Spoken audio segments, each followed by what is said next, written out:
Praise Lord. Ang pinakamataas na pagpupuri ay tanging sa mga pinusus lamang. Hallelujah. At doble paggalang sa ating beloved Pastor, Wildy E. Almeida, the prophet of God.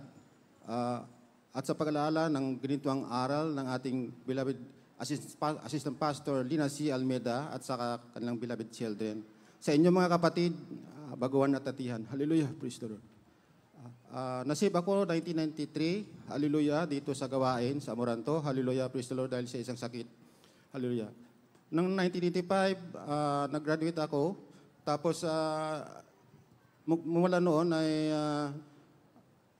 wala na ako sa sarili, hallelujah, praise the Lord, at saka marami nang nagpunta sa aming bahay ng mga albularyo, ako ay gapos, tanikala, napunta rin ako sa mga doktor. Wala pa rin kagalingan. Pininom ako ng mga gamot. So dinanas ko yun ng halos 7 taon, mga minamahal. Naghirap ang aking beloved mother. Hallelujah. Kung hindi dahil sa mga Pinoon, sa pagluhod, tangis ng ating mga pastor, wala ako dito, mga minamahal. Right. Hallelujah. Praise the Lord. Sa pagpapagal nila, mga minamahal. Nung sa kahirapan ako, mga minamahal, ang sabi ko sa mga Pinoon, ituro niya sa akin kung saan ang totoo niyang gawain. Sa panahon na yun, mga minamahal, di ako makatulog. Biglang akong inantok at nagpaniginipan ko ang logo ng Jesus Miracle Crusade. Hallelujah! Praise the Lord! Nung sumakay ako ng jeep, hindi ko alam kung saan ang gawain ng Jesus Miracle Crusade. Yung isang kapatiran may hawak na Bible, may logo ng Jesus Miracle Crusade. Sabi ko, saan yan? Sabi niya, doon sa sa Amoranto. Punta ka doon overnight. Ngayon, nagpunta nga ako dito, mga minamahal. Sa pagpasok ko dyan, mga minamahal, nakakita ako ng maliwanag na ilaw na pumasok sa aking katawan, mga minamahal. Hallelujah! Kaya todo-todo ang aking panampalataya, mga minamahal. Katulad ng babae na makahawak lamang sa laylayan ng mga Pinoon ay gagaling. Kaya ginawa ko rin yung mga minamahal at ako'y gumaling, mga minamahal. Hallelujah! Amen, hallelujah! Ang dating wala ng kagalingan, mga minamahal, gumaling. Hallelujah! Sa pamagitan ng lubos-lubos na panampalataya. Hallelujah! Sa pagluhod ng ating ginagalang na mahal na pastor, mga minamahal. At tuloy-tuloy ako, mga minamahal, na nag-attend dito at nasunod sa mga aral ng ating banal na gawain, mga minamahal, at nakapaglihan dahil ako isang graduate ng marine engineering, mga minamahal. Nag-apply ako, naka-encounter ako, mga minamahal, ng may-ari na pala ng agency na yon. 2 linggo siya sa nagpapagamot, hindi pa rin siya gumagaling sa ubo. At saka nagsabi ako sa mga Pinoon na mga Pinoon, ilihan ko ito, pero bigyan mo ako ng kapangyarihan na mapagaling sa pamagitan mo, mga minamahal. Hallelujah. Alam mo, mga minamahal, nilihan ko, gumaling, at saka tinulungan niya ako makasakay ng barko, mga minamahal. Hallelujah, praise the Lord. Ang doon na mahal sa barko, mga minamahal, binabantayan nila ako, mga minamahal, na ako susuka. Pero nung inalon kami, mga minamahal, ako pa nag-init ng tubig sa kanila, mga minamahal. Grabe nga wala ng mga Pinoon. Pag-iingat ng mga Pinoon. Tuloy-tuloy, mga minamahal, yung pagsakay. Nag-exam ako 4th engineer, mga minamahal, on the spot promotion. Na kaakto ako, mga minamahal. After 3 pieces nag-oiler. Hallelujah.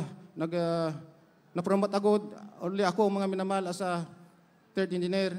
At saka after 3rd engineer, nag-exam ako ulit ng 1st engineer. Lahat-lahat na rin, mga minamahal, wala akong review. Panampalataya lang sa mga Pinoon. Pagkatapos ko, mga minamahal, ng pasa ng 1st engineer, naakto ako agad uli, mga minamahal. Yung pag-review ko sa 1st engineer, mga minamahal, wala rin akong formal review, mga minamahal. Grabe, mga minamahal, ang pagpapala sa aking. At dahil sa mga sakit na yan, sa conversion, mga minamahal, ang mga mahal ko sa buhay ay na-convert na rin dito, mga minamahal. Hallelujah, praise the Lord. At sa pag-iingat naman, mga minamahal, dahil tanker yung sinakyan ko dati, mga minamahal. Nasunog yung barko namin dahil sumabog yung dumikit sa amin, mga minamahal. At umapoy na rin yung barko namin, mga minamahal. At talunan na kami doon sa barko, sa awa ng Malapi noon. Hindi sumabog yung barko namin, mga minamahal. Malaking himala, mga minamahal. Hallelujah, praise the Lord. At sa pag-ingat naman, mga minamahal, ng pandemic, mga minamahal, doon kami, mga minamahal, sa India. Alam niyo naman na doon galing ang strain na malakas, mga minamahal. At saka yung pasok sila sa aming barko, iningatan po kami, mga minamahal, na hindi kami mahal nagkasakit. Hallelujah, praise the Lord. Hallelujah, praise the Lord. Kahit na doon sa mga maraming malaria, mga minamahal, sa Nigeria, mga minamahal, hindi lang nabalitaan, mga minamahal, maraming namamatay sa malaria, mga minamahal. Iningatan din ako, mga minamahal, dahil hindi ako nag-inom ng gamot, panampalataya lang, mga minamahal. Hallelujah, praise the Lord. Hallelujah, praise the Lord. Dahil sa ang aking mahal na ina, mga minamahal, ay nagtitinda siya ng hindi kaya-aya sa mga Pinoon, nabangga siya ng bus. Yung lahat na nabangga ng bus na yun, patay. Pero siya lang nabuhay, mga minamahal, na binangga ng bus. Nung huli, nung pandemic, siya ay nagpagamot, nagpa-check up doon sa mga doktor na magaling din. Pero yung doktor niya, mga minamahal, namatay sa COVID, pero siya hindi. Dahil nakarecover siya sa COVID, mga minamahal. May edad na yung mahal na ina ko, mga minamahal. Ganun po magpala ang mga mahal na Panginoon. Hallelujah, praise the Lord. So, dahil dati lipos ako ng karamdaman, kahirapan, mga minamahal. Pero sa tuloy ng pagbibigay, nagkaroon ako ng sakyan, mga bahay, lupa. Hallelujah, praise the Lord. Kaya ang mga Pinoon, hallelujah, praise the Lord, babalik sa atin ng libo-libong pagpapala. Hallelujah, tayo lamang magsunod sa ating mahal na Panginoon. Hallelujah, praise the Lord. Hallelujah, praise the Lord. At ang lahat na kapurihan ay tanging sa mahal na Panginoon Jesus lamang. Hallelujah, praise the Lord. Hallelujah.